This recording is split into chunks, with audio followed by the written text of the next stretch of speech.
Hace 3 años, hice pedazos mi matrimonio con un solo error.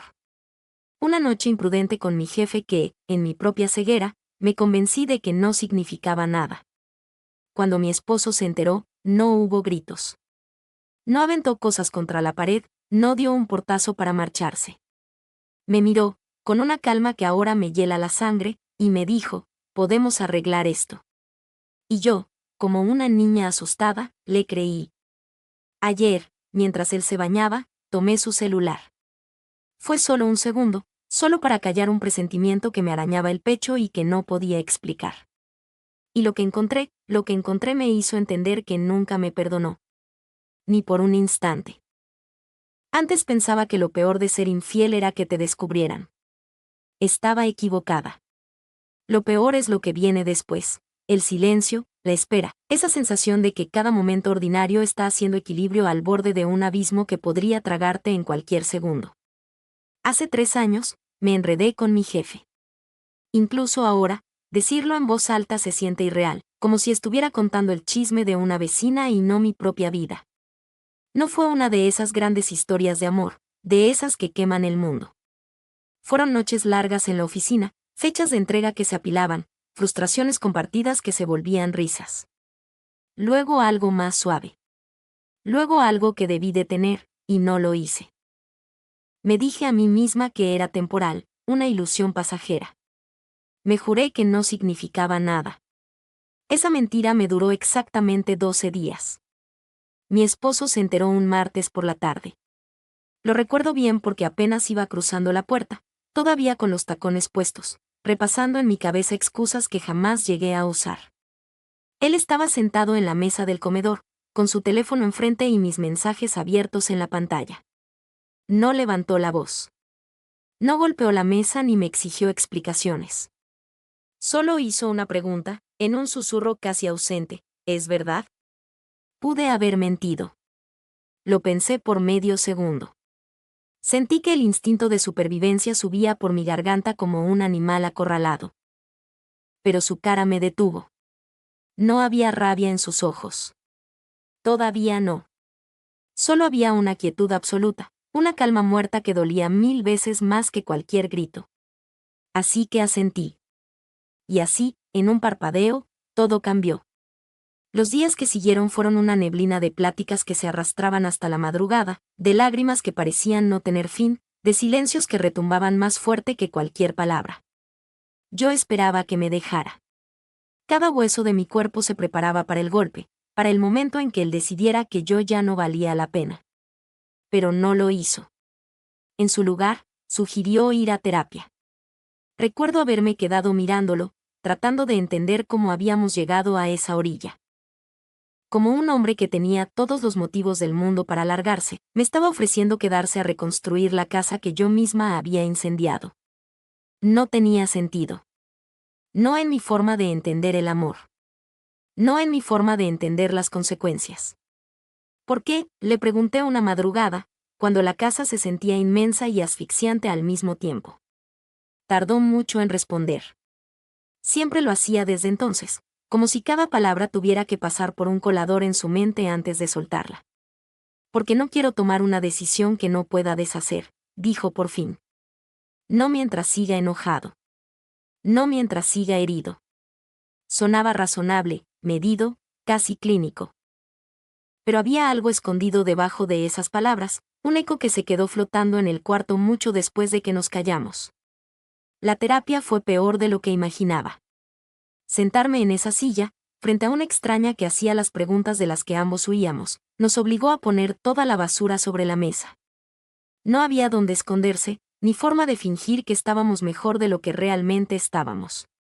Tuve que decirlo en voz alta, lo que hice, por qué lo hice, lo poco que pensé en las consecuencias en ese momento. Y él escuchó. Esa fue la parte que más me desarmó. No me interrumpió, no discutió, ni siquiera me corrigió cuando intenté suavizar las cosas. Solo escuchaba. Su cara tranquila, su postura firme, como si estuviera recolectando datos que procesaría después. Las semanas se volvieron meses y, despacito, casi sin darnos cuenta, las cosas empezaron a cambiar. Volvimos a platicar.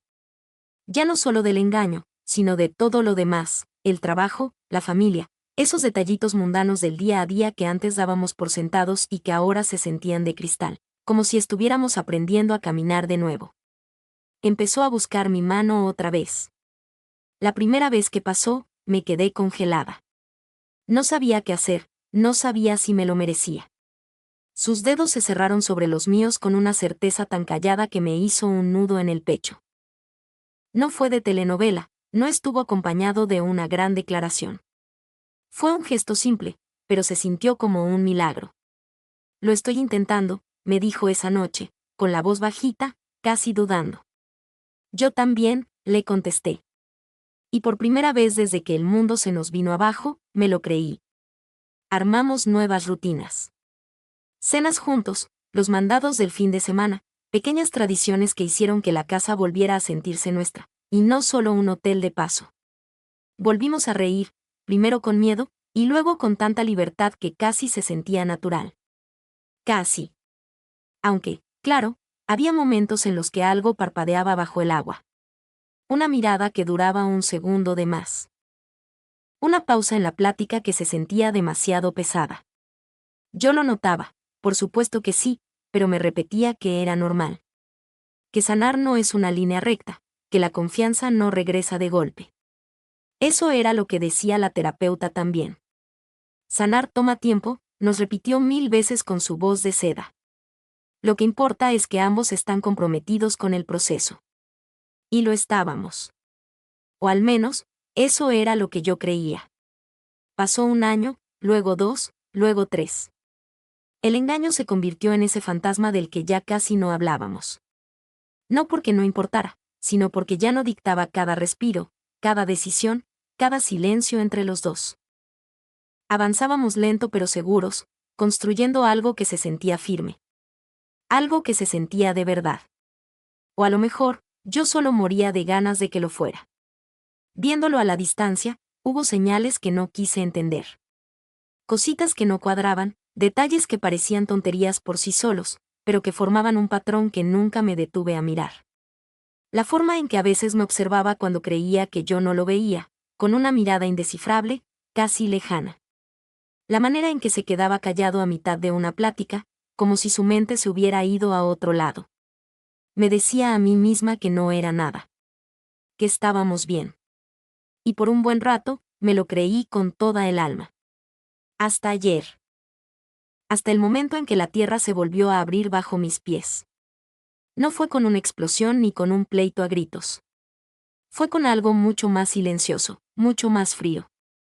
El tipo de revelación que no te golpea de frente, sino que se te mete por los poros, despacito, y se te instala en los huesos antes de que siquiera entiendas qué significa.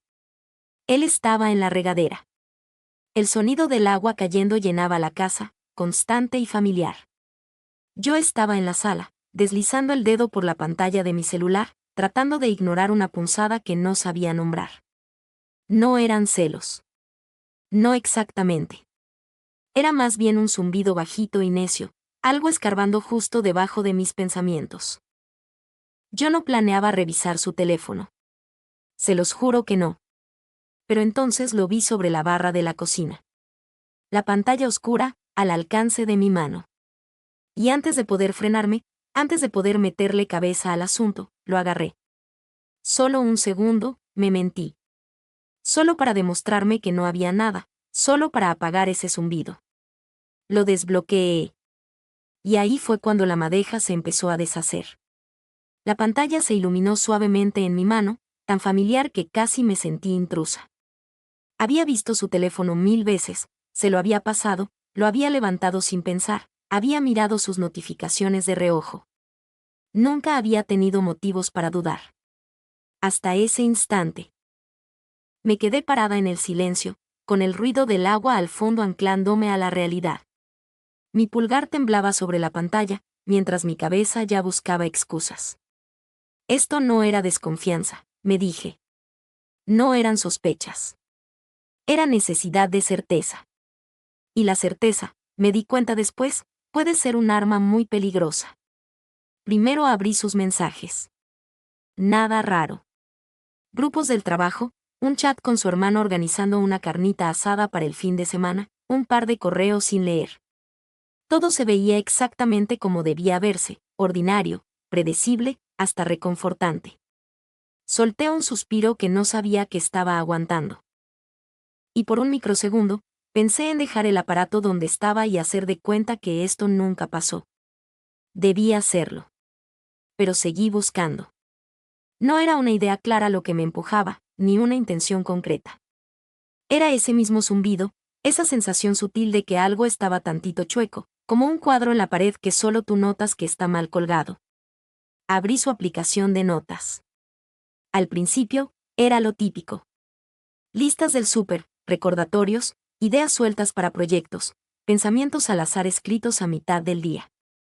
Nada del otro mundo, nada que justificara el hueco que se me estaba haciendo en el pecho.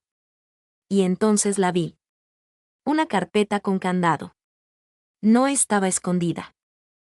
Estaba ahí, revuelta con lo demás, pero el título era neutral, algo fácil de olvidar, solo una fecha. Hace 3 años. Se me encogió el estómago. Esa fecha, la reconocí de golpe, sin tener que pensarla, sin tener que confirmarla. Era la semana en que todo salió a la luz. La semana en que mi vida se partió en dos y se derramó en algo irreconocible. Sentí los dedos helados cuando la toqué. Una última duda me asaltó, un último segundo donde todavía podía elegir echarme para atrás y detener todo. No lo hice. El teléfono me pidió su reconocimiento facial, y luego se desbloqueó con un clic suave. Y de pronto, estaba parada en un lugar donde nunca debí entrar. La primera nota tenía la fecha del día siguiente a que se enteró. No había saludos, no había contexto. Solo una línea, día 1. Abajo, otra frase escrita con un tono tan calmado que daba escalofríos: me dijo la verdad, o al menos una parte. Pasé saliva, mis ojos bajando por la pantalla casi por inercia. Asterisco, todavía no siento nada. Eso me preocupa, asterisco. Fruncí el ceño. La confusión se me estaba mezclando con algo más filoso, algo más difícil de nombrar. La siguiente nota era de unas horas después. Asterisco, el enojo está ahí, pero está contenido, como si estuviera esperando. Sentí que el pulso se me aceleraba, con un ritmo sordo que no cuadraba con la frialdad de las palabras que estaba leyendo. Esto no era un diario. No como los que uno se imagina. No era emocional, ni desordenado. Era preciso, medido, casi clínico. Como los apuntes de un científico en medio de un experimento, no las reflexiones de un hombre al que le acaban de voltear la vida de cabeza. Seguí bajando. Pasaron días, luego semanas. Cada nota era corta, al grano, sin una sola palabra de sobra. Asterisco, día 12. Llora con facilidad ahora. La culpa está haciendo efecto, asterisco. Asterisco, día 23. Mañana empieza la terapia. Es importante mantener la calma, asterisco. Asterisco, día 47. Se disculpó otra vez.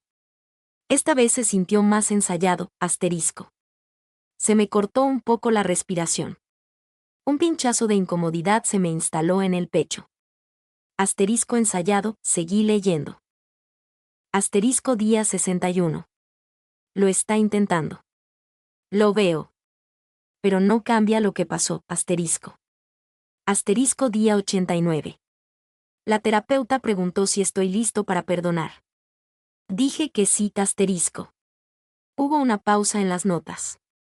Un hueco de varios días. Y cuando volvieron, el tono no había cambiado. Igual de controlado, igual de distante, de una forma que ya me resultaba aterradora. Asterisco, día 102. Dije, te perdono. Hoy ella lloró, asterisco. Me quedé mirando esas palabras, mi mente luchando por procesarlas. No decía la perdoné. Decía dije te perdono. Una diferencia minúscula, pero que cayó con un peso imposible de ignorar. Empecé a deslizar el dedo más rápido, sin cuidado, empujada por una urgencia que ya se parecía al pánico. Asterisco, día 140. Retomamos el contacto físico. Ella dudó. Tomo nota, asterisco. Asterisco día 176. Se lo está empezando a creer, asterisco. El pecho se me apretó. ¿Creer qué? Las notas seguían, extendiéndose por meses, luego por años. Cada una le agregaba una capa más a esto que apenas empezaba a entender. Asterisco día 221. Menos preguntas ahora. La confianza se está reconstruyendo, asterisco. Asterisco día 304. Se ríe más. Eso es bueno, asterisco. Asterisco día 365. Un año. Ella cree que lo logramos, asterisco. Sentí un frío que me recorrió entera, lento y deliberado, metiéndoseme hasta los huesos. Esto no era sanación. Esto no era perdón. Esto era observación, un rastreo, una medición milimétrica. Llegué a las notas del segundo año, y sentí que la vista se me nublaba, como si las orillas del cuarto se estuvieran borrando. Asterisco día 478. No revisa mi teléfono, ni una sola vez, asterisco apreté el aparato sin darme cuenta. Asterisco día 512. Vuelve a estar cómoda. Quizás demasiado cómoda, asterisco. Las palabras estaban ahí, crudas e implacables, sin ofrecer ninguna explicación, ningún contexto más allá de lo que ya era dolorosamente obvio. Seguí bajando. Asterisco día 603. Sigo pensando en ello. No menos, solo diferente, asterisco. Asterisco día 689. Me preguntó si estoy bien hoy.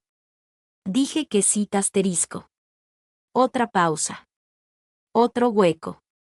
Y luego, casi hasta abajo, la nota más reciente. Ayer. Se me atoró el aliento cuando la abrí. El corazón me retumbaba de una forma que ya no podía ignorar. Cada latido fuerte, necio, casi ensordecedor. Las palabras fueron apareciendo línea por línea, como si mi propia mente quisiera retrasar el momento de entenderlas. Asterisco día 1095. 3 años exactos. Ella cree que estamos bien, asterisco. Sentí que algo se rompía dentro de mí. Algo frágil e inestable que le abría paso a algo más frío, más pesado. Asterisco vuelve a confiar en mí. Una pausa. Y la última línea. Asterisco ahora tengo que decidir qué hacer con eso. El aire abandonó mis pulmones en un suspiro tembloroso. De pronto, mi cuerpo se volvió consciente de cada maldito detalle, el zumbido del refrigerador en la cocina, el crujido de la madera bajo mis pies, el ruido constante e implacable del agua que seguía cayendo en el baño. Me quedé petrificada, con el teléfono aún en la mano. Las palabras se me habían tatuado en la mente de una forma que sabía que no se iba a borrar. Esto no era enojo. Ni siquiera era traición, no como yo la entendía. Era algo más silencioso, más profundo. Una verdad que se fue asentando pieza por pieza, hasta que ya no hubo forma de negarla. Él no me había perdonado. Ni entonces, ni nunca. Y fuera lo que fuera que había estado haciendo estos 3 años. No tenía nada que ver con sanar. Bloqueé la pantalla. Con las manos temblando, dejé el celular exactamente donde lo había encontrado, con cuidado, sabiendo que el error más pequeño revelaría todo. El agua se detuvo. Por un segundo, la casa se sintió imposiblemente quieta. El silencio me apretaba desde todos lados, pesado y asfixiante. Di un paso atrás, obligándome a respirar, a moverme, a fingir que nada había pasado, aunque mi mundo entero acababa de cambiar. La puerta del baño se abrió. Salió con la toalla colgando del hombro, con su expresión relajada, familiar, esa misma presencia tranquila en la que yo me había recargado estos 3 años. Hola, me dijo, mirándome con una sonrisa pequeña y fácil. ¿Todo bien? Lo miré a los ojos, buscando algo, cualquier cosa que me dijera lo que yo no había visto antes. No había nada ahí. Solo la misma calma constante, la misma certeza de siempre. Y por primera vez desde que lo conocí, me dio terror. Esa noche no dormí. Me quedé acostada a su lado, con los ojos bien abiertos en la oscuridad, escuchando el ritmo tranquilo de su respiración mientras mi cabeza daba vueltas en círculos lentos y tortuosos. Repasaba todo lo que había leído. Cada línea, cada palabra, cada espacio en blanco donde el significado parecía pesar más mientras más lo pensaba. Él dormía como siempre, de lado, con un brazo metido bajo la almohada, con una respiración que nada perturbaba. Si yo no supiera lo que ahora sabía, habría dicho que se veía en paz. Pero ahora, esa misma quietud se sentía diferente. No era un consuelo, era control. Como si hasta el acto de descansar fuera algo que él administraba a la perfección. Me giré un poquito, con cuidado de no despertarlo, estudiando su rostro con la luz de la calle que se colaba por la ventana. No había tensión. Ni una sombra de los pensamientos que vi escritos en ese archivo. Y eso fue lo primero que me desequilibró por completo. No las palabras en sí, ni el hecho de que llevara 3 años escribiéndolas, sino la desconexión total entre lo que había registrado y lo que me mostraba todos los días. Significaba que podía separar ambas cosas a la perfección.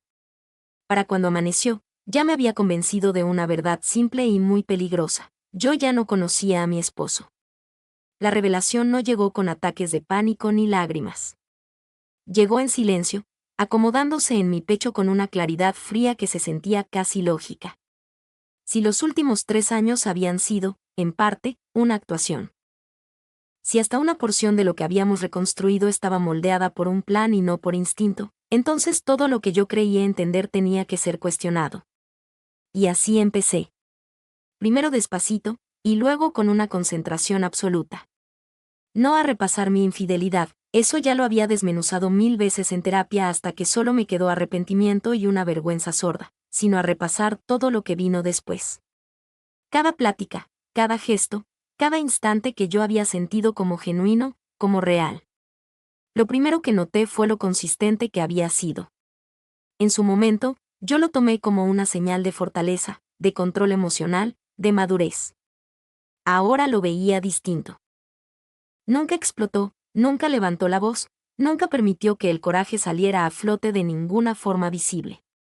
Incluso en terapia, cuando las preguntas se volvían espinas, cuando a mí me costaba responder, cuando me quebraba y admitía cosas que no le había dicho antes, él se mantenía firme, medido, casi como un espectador.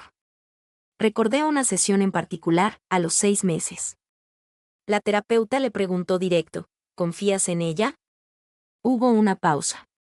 Justo el tiempo necesario para que la pregunta se asentara, justo el tiempo para que yo sintiera el peso de lo que venía. Me preparé para el golpe, esperando que dudara, esperando algo que reflejara la cuerda floja en la que vivíamos. Pero asintió. Sí, dijo, sin darle énfasis, sin titubear. Confío. En ese momento, sentí un alivio tan intenso que casi me dolió el cuerpo. Me aferré a ese recuerdo, lo repetía en mi mente cada vez que la duda se asomaba, lo usé como prueba de que íbamos avanzando. Pero ahora recordaba cómo había mirado a la terapeuta después de decirlo. No me miró a mí, no nos miró a nosotros. La miró a ella, como si estuviera comprobando un dato, confirmando un resultado. Asterisco día 89. La terapeuta preguntó si estoy listo para perdonar. Dije que sí, asterisco. Las palabras hicieron eco en mi cabeza, despojadas de todo consuelo. No la perdoné. Dije que sí. Cerré los ojos un momento, apretándome las sienes con los dedos, intentando calmar el torrente de pensamientos que amenazaba con ahogarme. Esto no se trataba de un solo momento, de una sola frase. Era un patrón. Algo que se había estado desarrollando en silencio, calculadamente, justo frente a mis narices. Pensé en las noches que lloré, en las veces que la culpa me alcanzaba sin avisar, dejándome sin aire, muerta de vergüenza, rogando por un consuelo que no sabía si merecía. Él siempre estuvo ahí, paciente, tranquilo, diciéndome exactamente lo que yo necesitaba escuchar. Aquí estoy, me decía, con su voz baja y segura. Estamos bien. Y yo le creí. Por supuesto que le creí. Pero ahora esos recuerdos se sentían distintos. No falsos, exactamente, pero sí curados. Como si hubiera elegido sus palabras, el momento exacto, sus reacciones, con una precisión que yo no supe ver. Asterisco día 47. Hoy lloró. Bien, asterisco. Esa línea se me clavó en la mente como algo afilado y duro, cortando todo lo demás. Asterisco bien, no porque yo estuviera sanando, sino porque estaba reaccionando. Me levanté de golpe, incapaz de quedarme quieta un segundo más. El silencio de la casa de pronto se sentía demasiado pesado, demasiado asfixiante. Caminé por la sala despacio, dejando que mi vista pasara por los objetos de siempre, el sillón que escogimos juntos, las fotos enmarcadas en la pared, los pequeños detalles ordinarios que armaban nuestra vida. ¿Algo de eso había sido real? La pregunta era demasiado grande, demasiado absoluta, y la hice a un lado de inmediato. Claro que había sido real. Yo lo había vivido, lo había sentido de una forma que no se podía borrar. Pero eso no significaba que hubiera sido enteramente lo que yo pensaba. Esa era la parte que no podía ignorar. Preparé café por pura costumbre, dejando que la rutina me anclara lo suficiente para pensar con claridad, para pasar de la reacción a la comprensión.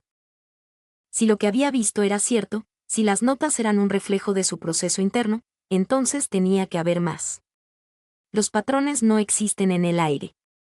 Se extienden a las acciones, a las decisiones, a comportamientos que, vistos en conjunto, forman algo coherente, algo intencional. Pensé en nuestro dinero. Nuestras cuentas eran algo que yo le había dejado a él en los últimos años. No por falta de interés, sino por confianza. Él era mejor con los números, más organizado, más fijado en los detalles.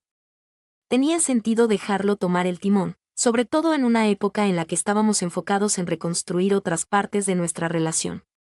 Al menos, así lo había justificado yo. Ahora, me preguntaba si eso también había sido parte del plan.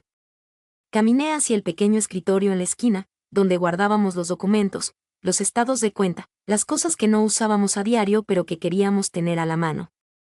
Dudé un segundo, consciente de la línea que estaba a punto de cruzar, consciente de que me estaba metiendo más a fondo en algo que no terminaba de entender. Abrí el cajón. Todo estaba perfectamente organizado, tal como él siempre lo tenía. Carpetas con etiquetas claras, documentos acomodados por fechas, ni un solo papel fuera de lugar. Saqué un montón de estados de cuenta recientes. Los revisé rápido al principio, y luego con más cuidado cuando los detalles empezaron a saltar a la vista. Cuentas que reconocía y otras que no. Fruncí el ceño mientras pasaba las hojas. La confusión inicial le dio paso a algo más enfocado, más frío. Transferencias, inversiones, ajustes. Nada ilegal, nada que estuviera obviamente mal, pero había suficiente movimiento, suficientes cambios como para sugerir un nivel de planeación del que yo no tenía ni la menor idea. Dejé los papeles sobre la mesa, mi mente corriendo a 1000 por hora para conectar lo que estaba viendo con lo que había leído. Esto no era al azar. No era un descuido. Estaba estructurado, controlado. Me recargué en la silla, mirando a la pared sin verla realmente. Las piezas empezaban a encajar de una forma que se sentía inevitable y profundamente perturbadora. Él no solo me había estado observando. Se había estado preparando. No en el caos del principio, no en las semanas locas cuando todo estaba en carne viva, sino gradualmente, con el tiempo. A medida que las cosas se estabilizaban, a medida que yo me relajaba, a medida que yo empezaba a creer en algo que, para él, tal vez nunca existió de verdad. Asterisco vuelve a confiar en mí. La frase de su última nota regresó, más clara, más filosa, cargando un peso que no había entendido del todo. La confianza no era el resultado que buscaba. Era la variable. Algo que se medía, algo que se usaba. Suspiré lentamente, dejando que la revelación aterrizara con una finalidad que ya no podía ignorar. Esto no se trataba de perdón. Ni siquiera de enojo, no como yo me lo imaginaba. Se trataba de control. De tomar algo que había sido un caos, doloroso e impredecible, y moldearlo en algo deliberado, algo que él pudiera manejar bajo sus propios términos. Y yo había sido parte de ese proceso. No como su pareja, sino como otra cosa. Me quedé sentada ahí un largo rato, con el silencio estirándose a mi alrededor. Mis pensamientos pasaron del shock a la comprensión, y de la comprensión a algo más pesado, más difícil de definir. Pude haberlo enfrentado. Pude haberle exigido una explicación, forzar a que todo saliera a la luz y romper esto, lo que fuera, antes de que terminara de desenvolverse. Pero algo me detuvo. No fue miedo, no fue duda. Fue algo más parecido a la claridad. Por primera vez en 3 años, yo no estaba reaccionando a lo que había pasado. Lo estaba viendo de frente. Y si quería entender hasta dónde llegaba esto, si quería saber qué había estado construyendo y qué pensaba hacer con todas las piezas que acomodó con tanto cuidado, entonces no podía interrumpirlo ahora. Todavía no. Me levanté, junté los documentos y los puse de vuelta exactamente donde los había encontrado, con movimientos precisos, deliberados. La casa seguía en silencio, manteniendo ese frágil sentido de normalidad que la había definido por tanto tiempo. Él bajaría pronto. Haría café, revisaría su celular, se movería por la mañana como siempre lo hacía, tranquilo, constante, predecible. Y yo lo iba a observar. No como una esposa tratando de reconstruir la confianza, sino como alguien que por fin había empezado a entender la verdad. Fuera lo que fuera que estuviera planeando, necesitaba verlo hasta el final. No lo enfrenté esa mañana, ni la siguiente. Me moví por la casa como siempre lo hacía. El café en la misma taza, las mismas pláticas tranquilas sobre el trabajo, las mismas pequeñas rutinas que antes se sentían como la prueba de que estábamos bien. Ahora se sentían como algo completamente distinto, como un guión que me había aprendido de memoria sin darme cuenta de que no era mío. Él no cambió. Y esa fue la segunda cosa que me desequilibró. Si acaso, se veía más ligero. No feliz de una forma obvia, pero sí más en paz. Como si algo dentro de él se hubiera acomodado, como si una decisión a la que le había estado dando vueltas por mucho tiempo por fin hubiera tomado forma. Lo observé con cuidado. Su forma de moverse, su forma de hablar, las pausas entre sus palabras.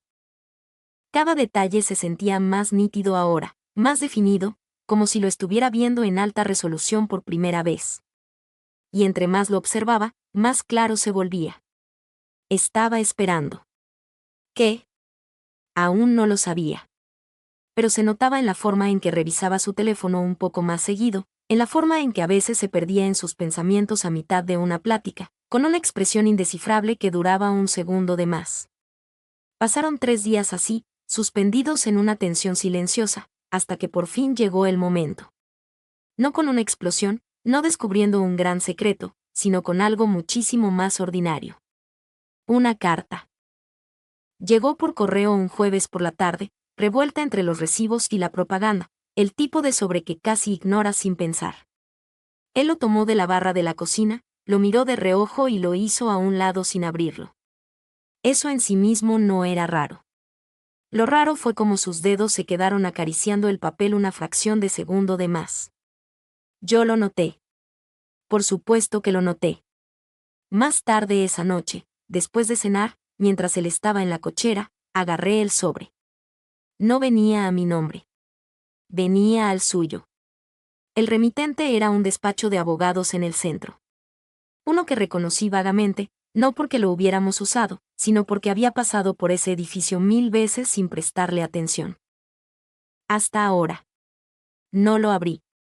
No me hizo falta. Las piezas ya estaban ahí, alineándose de una forma que hacía que el contenido del sobre ya no importara. Aún así, cuando regresó adentro, yo estaba parada en la sala, con el sobre en la mano, dejando que el silencio entre nosotros estirara lo suficiente como para que pesara. Lo vio de inmediato. Sus ojos fueron de mi cara al sobre, y de regreso. Y en ese momento breve, sin defensas, solo un destello, lo vi. No vi pánico. No vi culpa. Vi reconocimiento. Y algo más, aceptación. Bueno, dijo bajito, dejando las llaves sobre la mesa con un cuidado absoluto. Supongo que ya llegamos a esto. Las palabras cayeron entre los dos, pesadas e innegables. Tomé aire lentamente, preparándome, sintiendo que el peso de todo lo que había descubierto me apretaba, pero ya no me aplastaba. ¿Cuánto tiempo?, pregunté, con la voz más calmada de lo que esperaba. No fingió no entender. 3 años, respondió, con la misma calma. Claro que la respuesta no me sorprendió. Solo confirmaba lo que yo ya sabía, lo que ya había visto acomodado en líneas precisas y calculadas en su teléfono. Lo leí, le dije después de un momento.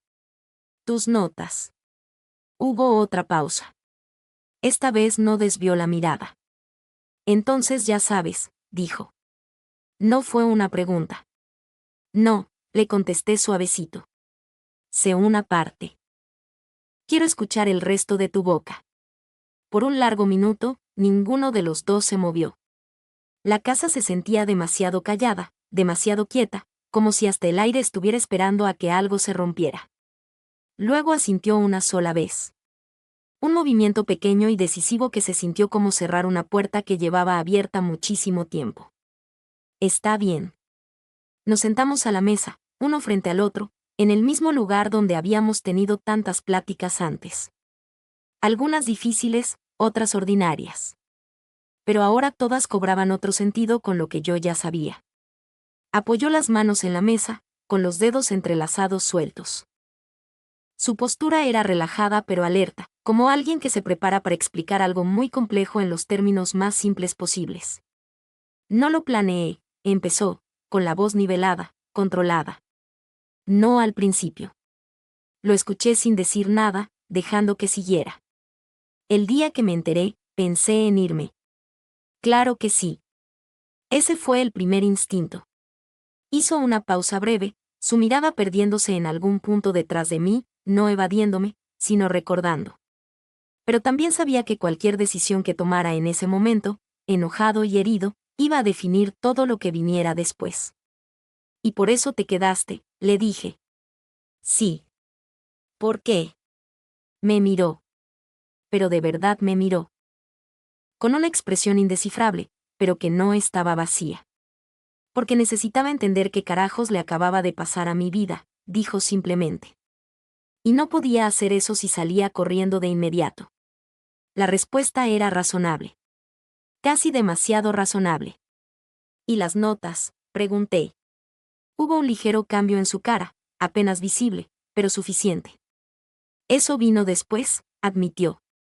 Después de unas semanas, cuando me di cuenta de que no estaba reaccionando como esperaba. ¿Cómo es eso? No estaba perdiendo el control, explicó. No estaba enojado todo el tiempo.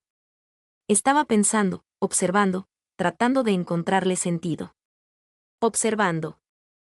La palabra hizo eco, encajando a la perfección con lo que yo había visto. Así que empezaste a documentarlo, le dije. Sí. No dudó. Sí. La honestidad del golpe me dolió más de lo que esperaba. No porque fuera una sorpresa, sino porque fue tan directo, sin ningún filtro. ¿Por qué? Esta vez, se tomó un poco más de tiempo para responder. Porque necesitaba distancia, dijo por fin. Si solo reaccionaba con las emociones, o me iba de inmediato, o me quedaba a fingir que todo estaba bien. Ninguna de las dos opciones se sentía correcta. Y esto sí. Me dio claridad. Dejé que eso se asentara un momento. Lo estudié, buscando algo debajo del agua, alguna señal de duda o arrepentimiento. No había nada. Dijiste cosas que no sentías, le reclamé bajito. En terapia. En esta casa. Dijiste, te perdono. Dijiste, estamos bien. Me sostuvo la mirada, firme, sin parpadear. Dije lo que era necesario en ese momento, respondió. Las palabras sonaron calmadas, medidas, y más frías que cualquier otra cosa que hubiera dicho hasta ahora. Sentí una punzada aguda en el pecho. No era coraje, no exactamente, pero se le parecía mucho. Luego pasó, y fue reemplazada por algo más pesado, más aterrizado. ¿Y la última nota?, le pregunté. La de ayer. Soltó un suspiro ligero. Ya la leíste, dijo. Quiero escucharla. Hubo otra pausa. Y luego, bajito, necesitaba decidir qué hacer con el hecho de que ya confías en mí otra vez. Ahí estaba. Al descubierto, sin adornos, sin ambigüedades. ¿Y ya decidiste?, le pregunté. No contestó de inmediato. En su lugar, estiró la mano hacia el sobre que estaba en la mesa, el que yo había tenido en las manos hace rato, y lo deslizó hacia mí. Este es el primer paso, dijo. Miré el sobre, y luego a él. ¿Divorcio? Sí. La palabra no me pegó como yo hubiera esperado. No hubo shock, no hubo una ola de emociones desbordadas. Solo una comprensión silenciosa, algo que se había estado formando lentamente y que ahora caía en su lugar. ¿Y todo lo demás?, le pregunté. El dinero, las cuentas, ya están estructuradas, me dijo. Todo es legal, es justo. No te vas a quedar sin nada. Lo sé, le respondí. Eso pareció llamarle la atención un poco. Revisaste, afirmó. Sí. Hubo un silencio breve. Y luego, por primera vez desde que empezó la plática, algo cambió en su cara. No era arrepentimiento, no exactamente, pero se acercaba a la empatía. No debiste enterarte así, dijo. No. ¿Ah, no? ¿Y cómo se suponía que me iba a enterar? Me sostuvo la mirada un largo rato. Te lo iba a decir, me contestó. Pronto. Casi sonreí ante eso. No por gracia, sino por la extraña y silenciosa ironía del asunto. Después de que yo volviera a confiar en ti ciegamente, le pregunté. Hizo una pausa. Sí. Su honestidad me desarmó por completo. Por un momento, ninguno de los dos habló. El peso de todo esto, 3 años enteros, estaba sentado entre nosotros. Ya no estaba escondido, ya no era un misterio. Simplemente estaba ahí. Tengo una última pregunta, le dije por fin. Asintió. ¿Alguna vez me perdonaste? Esta vez no contestó de inmediato. Bajó la vista a la mesa un segundo, y luego volvió a mirarme, firme y claro. No, dijo. La palabra cayó suavecita, y sin embargo, cargaba más peso que cualquier otra cosa que hubiera dicho.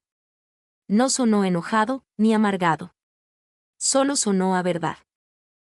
Asentí despacio, absorbiendo el golpe, dejando que se acomodara de una forma que, extrañamente, se sentía más como un cierre que como una ruptura. Está bien, le dije. Me observó un momento, como si esperara algo más de mi parte. Un grito, lágrimas, algún tipo de reacción que le hiciera justicia a la intensidad de lo que acababa de decir. Pero no hubo nada de eso. Solo comprensión. Y, debajo de eso, algo más callado. Aceptación. Ya no discutimos después de eso. No hubo gritos, ni reclamos lanzados al aire, ni intentos desesperados de reescribir lo que ya se había dicho. La plática terminó de la misma forma en que se desenvolvió, en silencio, con cuidado, con una finalidad que no necesitaba anunciarse con luces de neón. Él se quedó en la mesa un rato después de que me levanté, con las manos todavía cruzadas y su postura intacta. Caminé por la casa despacio, sintiendo todo de una forma en la que nunca lo había sentido. El zumbido débil de los focos, la textura del piso bajo mis pies, los pequeños detalles ordinarios que de pronto sentía que le pertenecían a otra versión de mi vida. No habían desaparecido, simplemente ya no eran míos. Esa noche, dormimos en la misma cama, aunque ninguno buscó al otro. El espacio entre los dos no era inmenso, no físicamente, pero cargaba con el peso de todo lo que por fin habíamos sacado a la luz. Me acosté dándole la espalda. Mis pensamientos ya estaban más tranquilos, ya no daban vueltas, sino que iban cayendo uno por uno en algo que por fin podía entender. Él no me había perdonado. Ni una sola vez. Y de alguna manera retorcida, esa verdad no se sentía tan insoportable como me lo hubiera imaginado hace 3 años, porque ahora podía ver la pintura completa. No solo mi error, los cuernos, las mentiras, la traición, sino las secuelas. La forma en que mi engaño lo había moldeado, como había cambiado su forma de caminar por el mundo, su forma de procesar el dolor. Yo rompí algo dentro de él esa noche. Algo fundamental. Algo que no iba a sanar simplemente porque teníamos ganas de que sanara. Y en su intento de vivir con eso, se había convertido en otra persona. No en un monstruo. Pero tampoco en el hombre que yo creía conocer. Las semanas que siguieron pasaron con una calma rarísima. Hablamos con los abogados, agendamos citas, juntamos papeles. Todo avanzaba con una eficiencia silenciosa que se sentía casi surreal, como si estuviéramos manejando la vida de unos extraños y no la nuestra. No hubo arrepentimientos repentinos, no hubo súplicas de último minuto para quedarnos juntos, ni arranques emocionales que frenaran el proceso. Si acaso, trabajamos juntos mejor de lo que lo habíamos hecho en años. Cuadramos horarios, discutimos los términos, tomamos decisiones con la claridad que te da saber exactamente dónde estás parado. No era amor, pero tampoco era odio. Era algo a la mitad. Algo que se parecía muchísimo al respeto. El proceso legal fue directo. Él tenía razón en eso. Todo estaba estructurado, organizado, y era justo de una forma que no dejaba espacio para pelear. No me quedé en la calle, ni cerca. La división de los bienes reflejaba la vida que construimos juntos, no solo el error con el que casi la destruyo. Al principio, no entendía por qué. Si esto se trataba de venganza de a de veras, de la que hace pedazos a la gente, él pudo haber hecho más. Pudo haber apretado más fuerte, aprovecharse de la situación, usar esa misma precisión y control que vi en sus notas para dejarme sin un peso, para que el castigo fuera más cruel, más inmediato. Pero no lo hizo. Y con el tiempo me di cuenta del porqué. Esto nunca se trató de destruirme a mí. Se trataba de asegurarse de que él no se perdiera a sí mismo en medio de lo que yo le hice. Hay una gran diferencia. Firmamos los papeles una tarde tranquila, en uno de esos días que no llaman la atención. Sin tormentas, sin clima de telenovela, solo un cielo despejado y un viento suave que cruzaba la ciudad sin dejar rastro. El abogado hablaba con un tono calmado y monótono, explicando cada sección, cada cláusula, como si fuera pura rutina. Como si este fuera un caso más del montón. Para él, seguro lo era. Para nosotros, era el funeral de algo que alguna vez creímos eterno. Cuando terminamos, cuando la última firma quedó en el papel, salimos juntos a la calle. La puerta se cerró a nuestras espaldas con un clic suave, casi imperceptible. Por un momento, nos quedamos parados ahí. Ninguno de los dos tenía prisa por irse. El espacio entre nosotros ya no pesaba, solo estaba definido. Lo siento, le dije. Las palabras me salieron naturales, sin forzarlas, sin ensayarlas. Se lo había dicho antes, muchísimas veces. En terapia, en pláticas de madrugada, en momentos donde el peso de lo que hice me asfixiaba. Pero esta vez, se sintieron diferente. No era una petición de perdón. Era solo reconocer mi culpa. Me miró, con esa expresión firme y pensativa, como si estuviera considerando algo que no necesitaba decirse en voz alta. Lo sé, me contestó. Y le creí. Esa fue la parte más extraña. Después de todo, después de las notas, de la planeación, de la manipulación silenciosa, de los 3 años de vivir algo que no entendí, seguía creyendo que, a su manera, él sabía que yo de verdad estaba arrepentida. No cambiaba nada, pero importaba. Nos quedamos ahí un ratito más. La ciudad se movía a nuestro alrededor, la gente pasaba sin voltear a vernos, sin importarles. Nuestra historia, por más inmensa que la sintiéramos, era solo una más entre millones, desvaneciéndose en el fondo de un mundo que nunca se detiene. Espero que encuentres lo que estás buscando, le dije después de un momento. Me sostuvo la mirada, y vi algo indescifrable brillar un segundo en sus ojos. No era arrepentimiento, no era exactamente alivio, pero se acercaba a los dos. Creo que ya lo hice, me dijo. No había amargura en su voz. No había triunfo. Solo certeza. Y en ese instante, entendí algo que no había logrado agarrar antes. Él no necesitaba que yo sufriera como él sufrió. No necesitaba quebrarme para volver a sentirse completo. Solo necesitaba asegurarse de que lo que le pasó no definiera el resto de su vida. Y yo, sin querer queriendo, fui parte de ese proceso. No como su pareja, sino como su lección. Cada quien agarró su camino después de eso. Sin una despedida dramática, sin un último diálogo tratando de resumir todo lo que fuimos el uno para el otro. Solo con la comprensión silenciosa de que hay cosas que no necesitan decirse para ser reales. En los meses que siguieron, reconstruí mi vida de una forma más pequeña, más mía. No tenía prisa por reemplazar lo que perdí. No intenté recrear algo que ya no existía. Me enfoqué en el trabajo, en las amistades que había descuidado, en el proceso lento y terco de volver a ser alguien a quien pudiera reconocer en el espejo.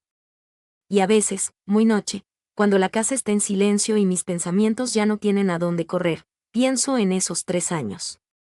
No como una mentira, no del todo, sino como algo más complejo. Algo que vivió en ese espacio entre la verdad y la intención. Él no me perdonó, pero se quedó. Me escuchó. Me dio la oportunidad de cambiar, aunque sus razones para hacerlo no fueran las que yo creía en su momento.